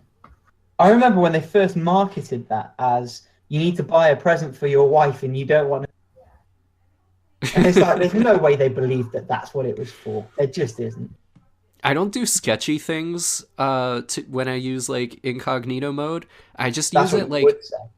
I just use it like if I want to know the definition to a word that I really ought to know, being a 23-year-old male. And like I don't want it to be like if somebody borrows my laptop and they like type it into the search bar and it's like, what is the definition of the word antipasta or something? And Man, y'all care too much. I love that. It's like, I don't want the people at the NSA to think too little of me. I don't want them to think I'm stupid. I'm I'd an much rather upstanding speaker, I mean, citizen of America. I'd much rather have them think I'm like this evil genius conspiring to like throw Well, America you are under the ginger. bus. Yeah. What? Supposedly I don't have a soul. You can put the claws away now, Toast. Jesus Christ. Like, I So- think I'm bad, and then every fortnight there's a throat that's gone for at some point in this round. Speak for yourselves. Well, I think I am delicate and even-handed and poised with what little criticism I bring to the... And I'm sure everyone agrees. I'm pretty sure I'm like half monster. Well, what did you call Something yourself trash. before? A trash gremlin? No, a hobgoblin. Oh, okay. Wow. Yeah. I don't know. I think I'd describe myself more as like a lish or something. Oh, what now? Like a lish or lich or something. Yeah, it's a Isn't it lich. light? No, it's lich. Is it lich? Yeah. As the person who plays D&D, it's lich. Right. As the person who invented the language, it's like... As the person who took 4 years of the language that created the language that is your language, it would be lish in that. Language. I think we can all agree that I'm right. And with And that, disagree. and with that, with all of us recognizing, of course, that Rick is right, we will go ahead and move on to the questions from the forums. I'll go ahead and start because mine is apropos to the three of us. This comes from the site's creator, Everdread, who's a real great guy, and you should tell him thank you every single day. The question he asked is, how did the three of you meet, meaning us, and how did you know each other before How Long to Beat? And as a qualifying question, ask basically, how did the cast come about? So I'll kind of jump in with my answer to this because, I mean, I basically created the podcast. I had never really spoken to either of you at length before the podcast started. I haven't really spoken at length with many people except within individual threads on the forums and stuff. I think, Rick, I don't know if we ever exchanged messages before the podcast, but I was looking through my messages, and Toast, I think, last year or something, I think I messaged you because you were doing a giveaway. Honey Pop. Yeah, Yeah. Honey Pop. And I was just like, okay, this freak. Yeah. So she was You know doing a what, though? giveaway of certain games that I guess you didn't need or had extras of. I already had him, yeah. Yeah, and one of them was Honey Pop, and I had heard about it, and I was curious about it, so I sent a message asking if I could get the key for that one. And here we are years later, and she thinks I'm a gross pervert because of that. Well, no, Follow comment. Oh, sorry, go on. I mean, no, because you probably didn't uncensor it. And I totally did. I didn't So even know I'm probably that. worse than you. I didn't even know that it was censored. Yeah, it's totally censored. Yeah, there's no naughty bits. And you can just download a free patch and get the naughty bits.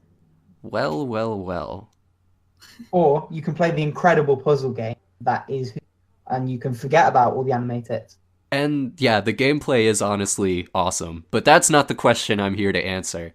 The question is the question is how the cast came about, which is basically I mean, I just put up a concept pitch on the forums about the podcast just to see if there was interest for it.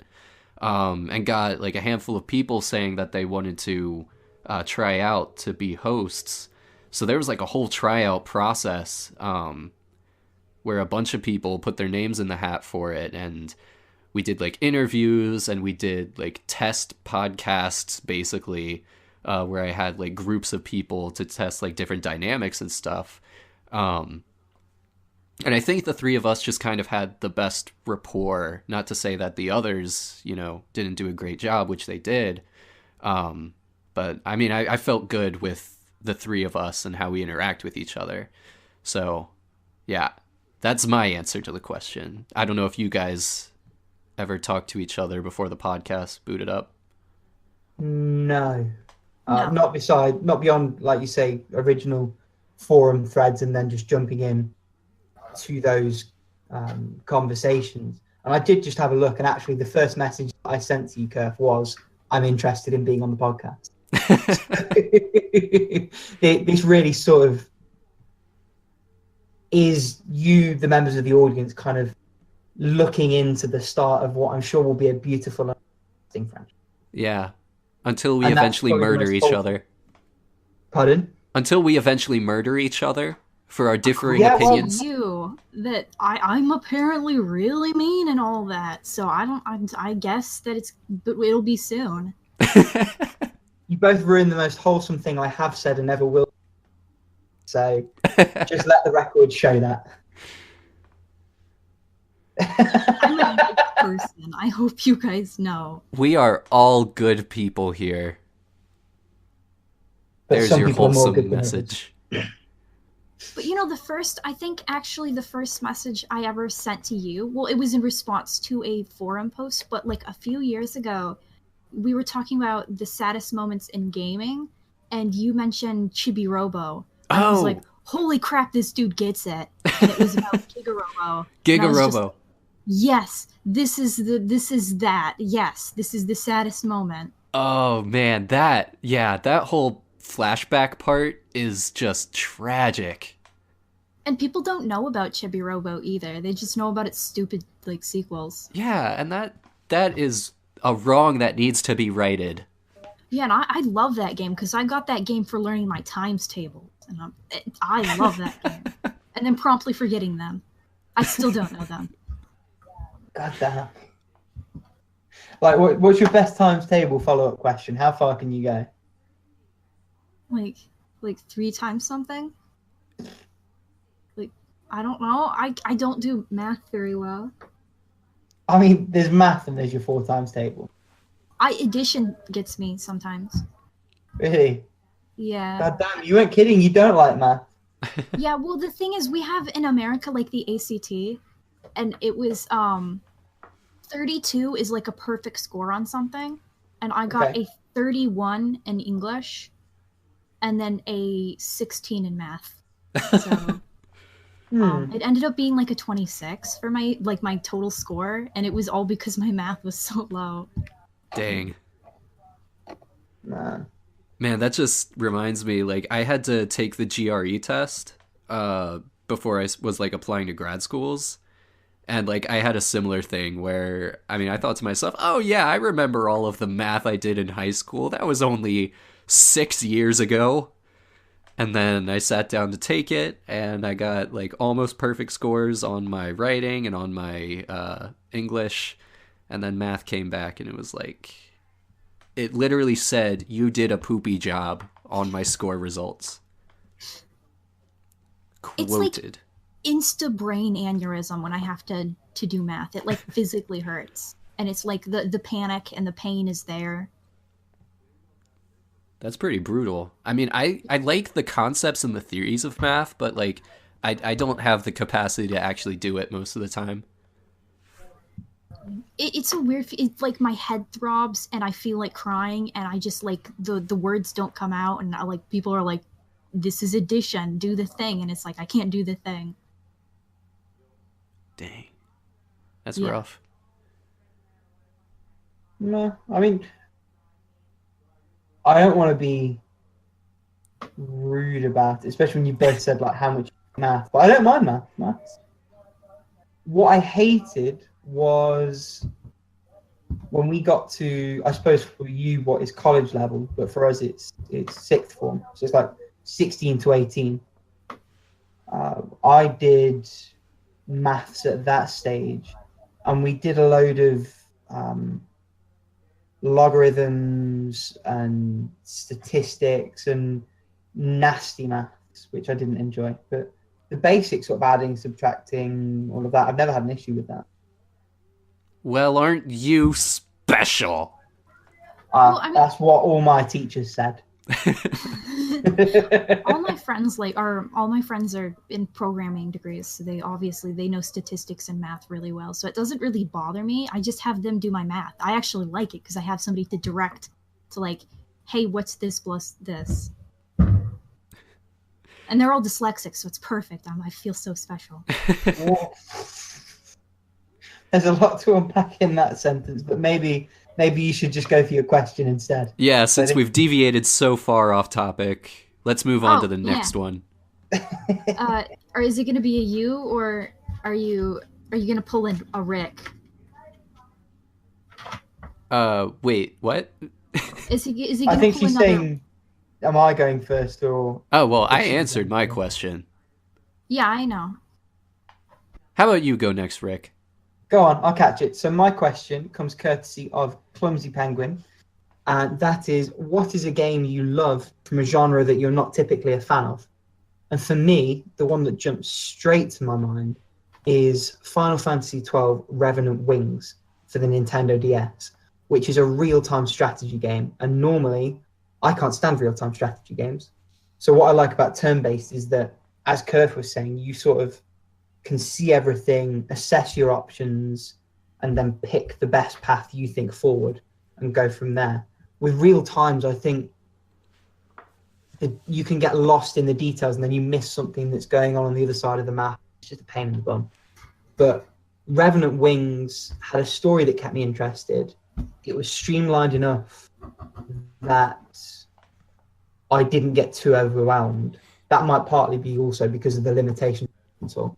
But also, I loved just doing it with the stylus and having the map on the thumbpad, on the D-pad, on the thumbpad. Where have I got thumbpad from? On the D-pad. So I quite liked having all of that right there and just doing it that way rather than fiddling about with a mouse and then. Wow. So I've tried Age of Empires and a couple of others. I've never run them on PC, but I enjoyed that game. I think it did take me a couple of breaks in between playing it, so leaving it for a couple of months and coming back to it. But I did really enjoy it, and I did end up, I don't think 100%ing it, but not far off, beating the story and doing just about everything else that came with it. So that's me. All right, Toast. What do you got? I don't like shooters, but I love BioShock. So I guess Okay. I'll go with that one. It's like one of my top favorite series. So I guess I'll go with System Shock and like BioShock, and so I don't really have much to say about them though, because everything good about them has already really been said. Yeah. Those games Wow. have been picked apart, just in terms of Pending. like analysis and stuff. Pending the remake of the first one, which is coming. Is it really? Or is it the second one? I think they remastered one and they're remaking it, and then they're going to Okay. remake the second one after, I think.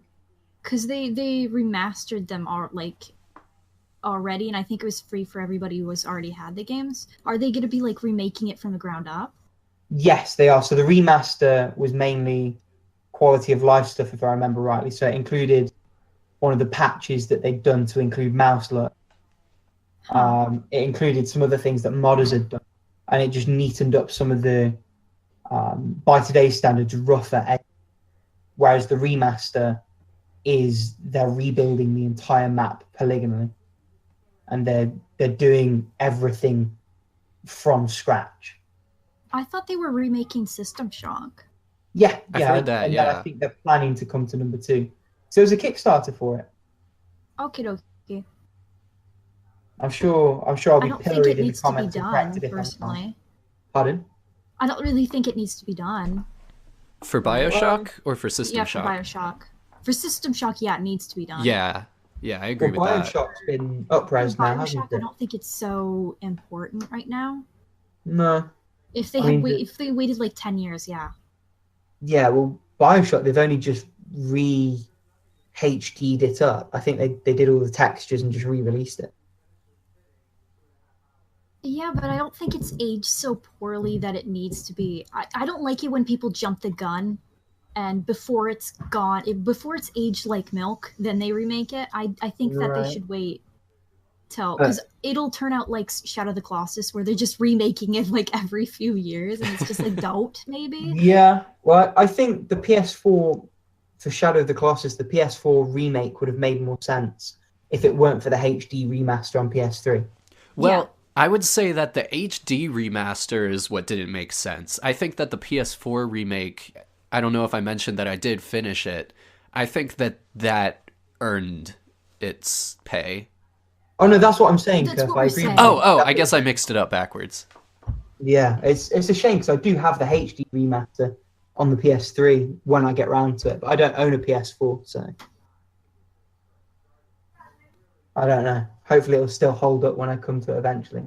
But yeah, the thing with the Bioshock is they just want money. It's a way to make money without much effort. That's bottom line.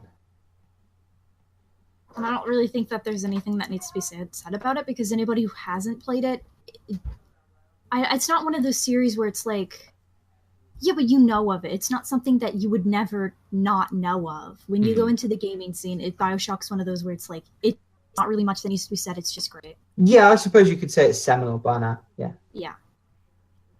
Okay. It's like iconic as well. Like nobody doesn't know what a Big Daddy is, even like normies. Yeah. And on that note, what's your pick, Kirk? A game in a genre that you don't normally like that you loved? All right. This is hard for me because I like most genres, and the ones that I don't like, I just adamantly refuse to play anything in them. But can I give two answers for this one? I'm a little split. Go on then. All right. Go on then. So the first one I'll say is that I'm not really a big fan of walking simulators. Amen. But I did really like Gone Home. Ooh. And I don't know, I think it told such a simple story in such an indirect way, and you can really experience it at any pace that you like. You can go to the rooms in any sort of order, do as much or as little there as you want to do. And how much you get out of it is directly proportional to how much you put into it. So for me, like, I was just wandering around at first, but once I started to like uncover things and I started to care about the characters, then like by the ending and the revelations that come about, it really hit for me in my emotion organs. Did you end up playing What Remains of Edith Finch? No, I need to though. Okay, because I liked Gone Home until I played What Remains of Edith Finch, and then I was like, this is superior in every single way. Okay, It is so good. That is a testimony and a half. I'll have to I really move that do up. like Gone Home. I thought it was going to be a horror game for some reason when I Yeah. it wasn't. I was expecting the jump scare, and it never came. But What Remains of Edith Finch is so much better, and I think it deserves the narrative awards that it received. Mm-hmm. Even though I still, for like I think it was $20, and I think I finished it in 2 hours. I still go back and forth on like, I think it was worth the price, and I'm like, I don't know. I think it was worth the price. Mm-hmm. It's so good. I don't remember if I actually bought that, but it's definitely been on my list of things to play. I haven't got around to playing it yet, but I did watch Super Bunny Hop did. I think it was a half-hour video just dissecting the section where you're in the factory chopping up the fish with one part of the controller. Yeah, and that you're was the playing a moment that different got game. me. Yeah, and I loved Brothers, so I'm all about kind of the split mechanic and making you do different things with different parts at the same time. I'm all for that, so it's on my list. You said there's a second example, Kurt. Yeah, so the other one is just because I want to take any opportunity to talk about this game. The Firemen for the Super Nintendo. Fine. Yeah, so a lot of people don't know about this game, but it's like it's a top-down Super Nintendo shooter, and I'm not really into that genre very much. I mean, there are a few top-down shooters I like Hotline Miami, I guess. But this one, you play as this chief of a fire department who has a great mustache, and you and your partner go into this building that has had this horrible explosion in like the generator room or something, and the whole building's on fire, And so your goal is to go up the building floor by floor and save all of the people who have been trapped while spraying the fires out with different hoses that you have. And it is so much fun. And it doesn't really have any excuse to be as fun as it is, but there's just something about like the fires are literally just fires. They're not like enemies, they're not living, but they attack you. They come at you and try to kill you, and you have to put them out. But you also have to do like a little bit of tactical thinking, because you have to move around the floors to find the people who are stranded. So you have to like recognize like, okay, I can go get that person on the other side like really quickly if I go right now, but if I don't put out the fire that's right in front of me, then I know when I get back it's just going to be bigger. So there's a lot of interesting gameplay to it, and it's short, but it packs all the punch it needs to in that short amount of time, and I recommend it to every single person in the world. I'm watching a long play on YouTube while you're describing it, and can confirm looks really, really fun. Although I have just seen the AI partner taking out fire with an axe. So Don't go in expecting realism. No, not at all. But it looks fun. I think I might actually give this a go. I'll probably get it downloaded onto my PlayStation Portable Go, which, if I haven't mentioned it on the podcast yet, is my go-to portable emulator machine. Just because, again, it fits in my pocket. It's perfect for the bus. And it's a beautiful little system for SNES games particularly, just because all the controls are there and you don't have to fiddle with the admittedly probably a bit too small analog stick on that thing. But it's a great game. It's criminally underplayed. I believe there's a sequel that came out for the PlayStation, but I don't think it ever came over to the States. So I might have to. I feel like there's probably a game you could play without understanding any of the words that are being said. Oh yeah, it's like no doubt. It's not exactly a highbrow BAFTA-winning game over here. No, it seems a bit B-movie-ish, especially with, like you say, the fire enemies that sort of chase after you. There are fire bosses. I'm watching one now. Yeah. I think there's even like one boss that is literally like a robot that has caught fire and gone insane. So you just have to put out the robot. More and more cool. That's so perfect. It looks a bit like, I don't know if you ever played it, Zombies Ate My Neighbors. Yeah, it's very much like that. Which, I've played a bit of that game. I need to get back to it, but I enjoyed what I played immensely. So, yeah. So that is my ultimate recommendation. In the interest of time, I think we'll go ahead and move on to the next question. Did everybody answer this one? Yeah. Okay. And then mine was Pokepaws. Do you consider visual novels to be games? Go on, then what do you think?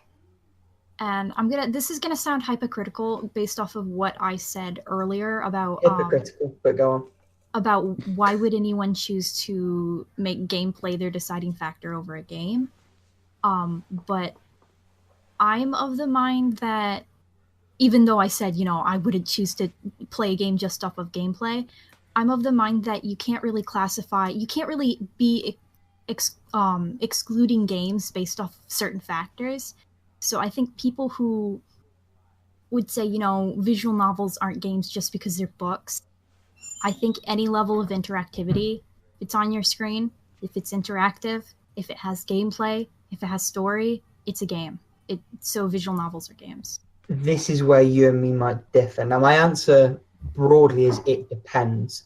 But by your logic there, you put a fighting fantasy PDF on your computer screen and read it that way. Is that then a game? Wait, what? So what you're saying is, and I think it's a fair argument you're making, is it's not enough to say, well, you could just do it in terms of, you're talking about a visual novel where you're only pressing space to go to the next set of dialogue. And then kinetic novel is what it's called. Yeah. So like the fighting fantasy books, if you've ever heard of those. Mm-mm. I haven't. It might they be a very British well thing. They very well, in my eyes, could be considered games. My classifications aren't necessarily the same as other people. I go with the Scott McCloud version of, like, anything that's not fulfilling a basic need is art, and anything that's an interactive level of art is a game, in my mind. Right. Okay. So would you count like choose your own adventure novels? Yeah. Okay. See, I'm okay. not the same as other people, though. I Yeah. just like to include everything with art, because I like art and I like stories. So I don't want to disclude anything from my... I don't want to be one of those snobby people who's like, no, it's not a game. She's pulling the mask face again, just FYI. That's the third one tonight. I mean, the thing is, in my mind, if it can be done in a book, it probably isn't a video game. And for me, the dividing line, if you consider the Zero Escape games. So, yes, it's a kinetic novel. Yes, it's mostly reading text and branching a path. But a lot of the storytelling is done in those escape room puzzles in the middle. Okay, That's well, my mind. 999 isn't a kinetic novel because it has choices. Kinetic novel is just no choices. Oh, I thought you meant with choices. So, for context, when I mentioned the fighting fantasy books, they are literally, you read 2 pages, 3 pages of dialogue setting out the scene, and then it says, if you want to open the door on your left, go to page X. If you want to open So like the a door choose your right. own adventure. Okay, yeah, Yeah. those would just be considered visual novels or branching visual novels. Kinetic novels offer no choices. They're essentially a Right. story. Okay, and I think kinetic and branching novels are both, by definition, not games. I feel like if you're going to it has to be something that is only possible because of the medium. So I'd count Honeypop because you've got the puzzle bits in the middle.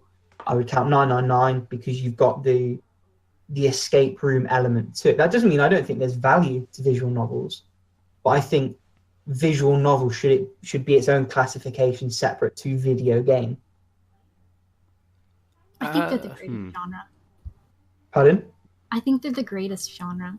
I love visual Wow, novels. that's a different question for a different podcast. Yeah, I know, but I still consider them games.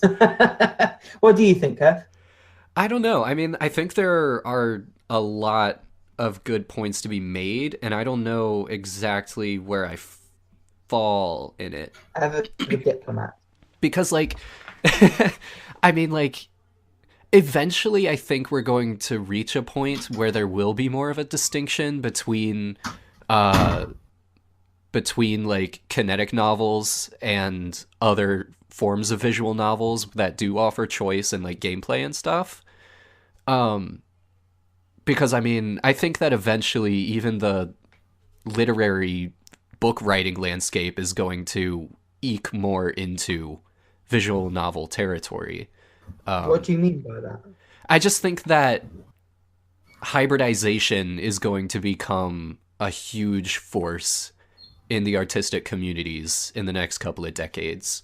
So I think we're going to see a lot more books that are basically visual novels now. Things that were conceptualized as books that have become visual novels. You know, If that makes I was sense. actually thinking about that. I could make a killing in the adult industry if I advertised towards women and made like a visual novel, choose your own adventure, but it was like eroge. I could make so much money. Oh, definitely, yeah. And I've thought There's a about it huge before. market for it. Has that not been done already? I feel It like has that. not been done, and it could make so much money. So if somebody wants to like get on that with me, that would be great. Or instead of you, I mean, you've put the idea out for tender now. It's game over. Yeah, well, but it's not like I was ever really going to do it. I don't have much motivation, so. But I mean, if you look at the sales numbers, this is kind of going off topic, but like sales numbers for erotic novels like on the Kindle store are through the roof. People make bank writing erotic novels for the Kindle store. And I think if you were to like be on the, be one of the forerunners of, introducing interactivity in that sort of thing, because Kindle, of course, like you can do hyperlinks and stuff to redirect to different That was places. actually sort of like the because I did a lot of research at it at one point when I was like younger, and I was like, oh no, I need to start making money. And that was like sort of how I made money for a while. Yeah, it's a totally valid way to do it. But now bouncing away from the erotic side of things. Boo. I'm sorry, Rick. I know how You can't horny talk you about are right visual now. novels and not bring it up, honestly. Yeah, That's very, very true. But yeah, I think that eventually we'll probably see a distinction. But I think that where we are right now, I think that anything that has any modicum of interactivity, I think there is value in just going ahead and labeling it as a game. Because, you know, in the current landscape of where we are, that's how they're going to get recognition. Is if they label it as a game, people will pick it up as if it's a game, and they will recognize it for what it is under that umbrella. Eventually, I think that they will gain their own merit on their own footing. Yeah, Kerf and I get it. Well, I can't think you Kurt's know? sort of agreeing with me. I think he's saying that visual novels should be their own thing. Eventually. And that maybe it makes sense for them to start being considered as games because that's a way for them to gain a foothold. But really, they're something entirely separate from games. So I think what we're saying is we're all. You cut out. Yeah, you cut out. Oh, what was the last thing you heard me say? We're all... Nothing. We're all... Right. How about that for suspense? So what were you gonna say? Right. Oh, right. We're all right. Oh, okay. Oh, okay. Well, that was That's anticlimactic. deflated. It's weird because we're just starting to gain popularity now. It's like, I don't want to sound hipsterish, but I've been like... since like Galaxy Angel came out, Back that's before how, it was cool. Yeah, back before it was cool, like 2004, 2000. Yeah. So I know my way around the scene. But I think it's kind of cool how they've been gaining popularity. But I think it's in the wrong way. Like there's lots of like 12-year-olds, and it's kind of weird now. 12-year-olds making visual novels or as the subject of visual novels? Making visual novels and reading content that they shouldn't be reading. Oh, okay. Like maggot baits and like Maggot bait. it's really like there's a couple very like risque, like Euphoria is a really risque visual novel that people are reading, and I'm like, don't know. Maggot Baits is just getting translation, and like 12-year-olds are like, "Ugh," and it's like, no, don't. God damn, the video games will make you violent, perturbed. A conversation still being had in 2018. Wow. Rather depressing. Well, isn't it's it? not about violence, it's about explicit material that 12-year-olds shouldn't be looking at. And that is Yeah. true. But the argument's made exclusively about games and not films. I mean, the thing that always tickled me, what was it? I think it was. Do you guys remember Blood Dragon, the Far Cry 3 spin-off? Yeah. And there's a section in that. I haven't got around to playing it yet. I do have it on Uplay, but there's a section in that where the commentator sort of mentions all the hand-eye coordination things. There's no links to violence, which, if you look at the data and the studies that we have, there aren't, and lists off all these other scientific things, and then concludes basically anyone who thinks that violent video games make people a fucking idiot. Which, What a that game's conclusion. humor just seems on point. I watched a TED talk about it, and it was actually sometimes the more violent the video game, the more it helps with PTSD.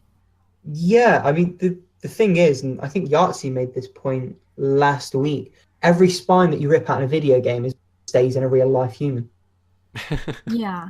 Well, it's true. There was one I read where it said, I think they'd compared aggression levels, which in and of itself scientifically is quite a weird one to quantify, in players who played FIFA and players who played Call of Duty. And what they concluded, although they couldn't say it definitively, was that you could tell Call of Duty wasn't you really killing people. So it didn't actually get your aggression levels all that much higher on average, whereas FIFA, it's still technically a game of football. And so if you're given a yellow card where you think it was unfair or you're awarded a penalty, that did actually get people's aggression levels up quite high. That's actually hilarious. It's beautifully ironic. But I don't know. It's a weird one.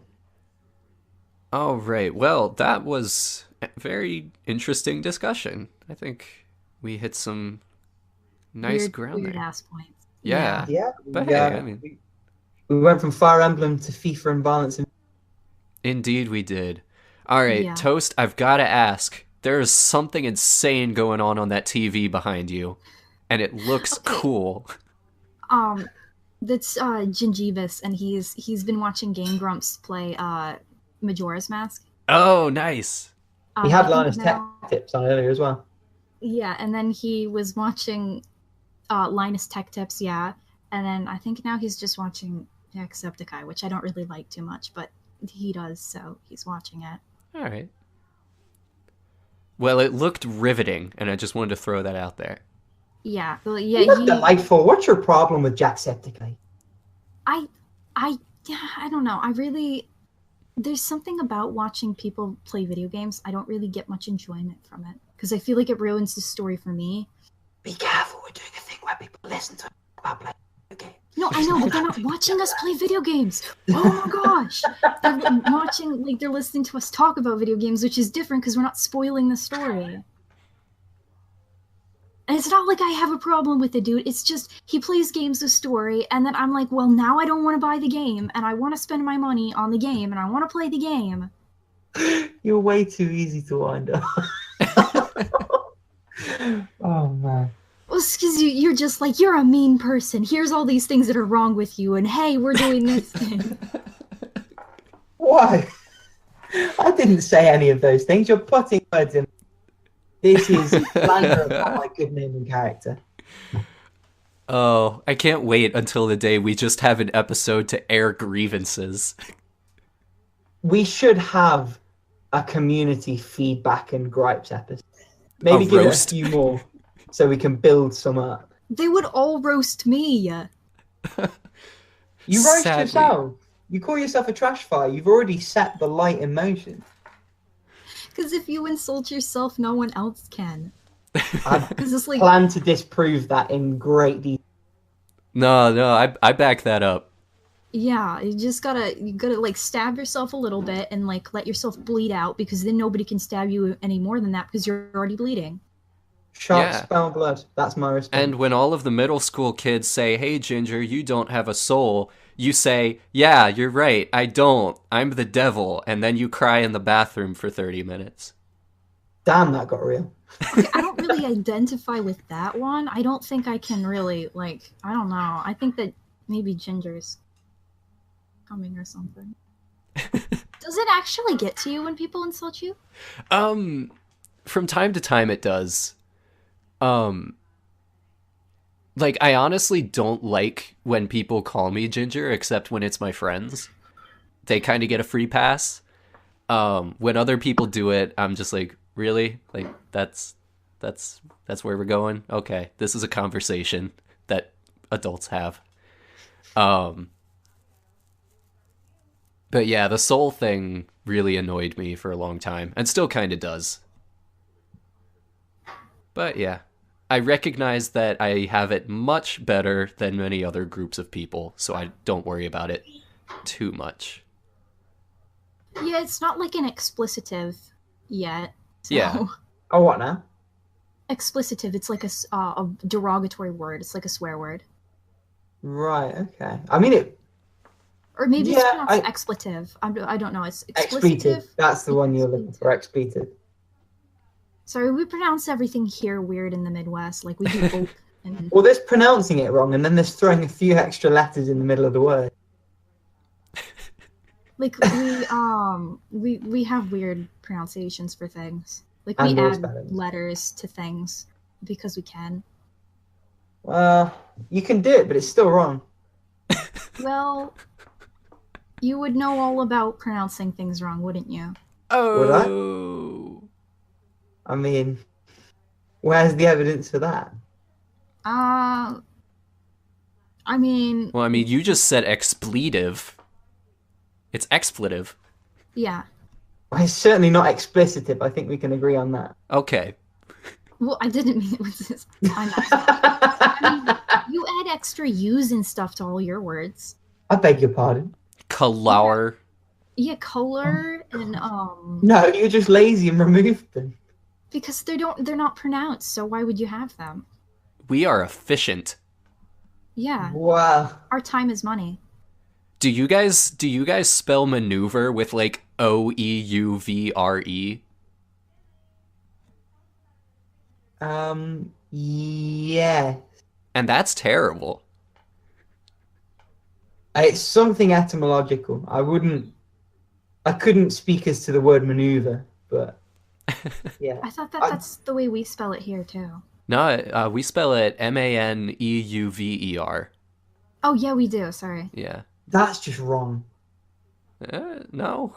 Ah. OEUVRE is like, do you see how many vowels are in that?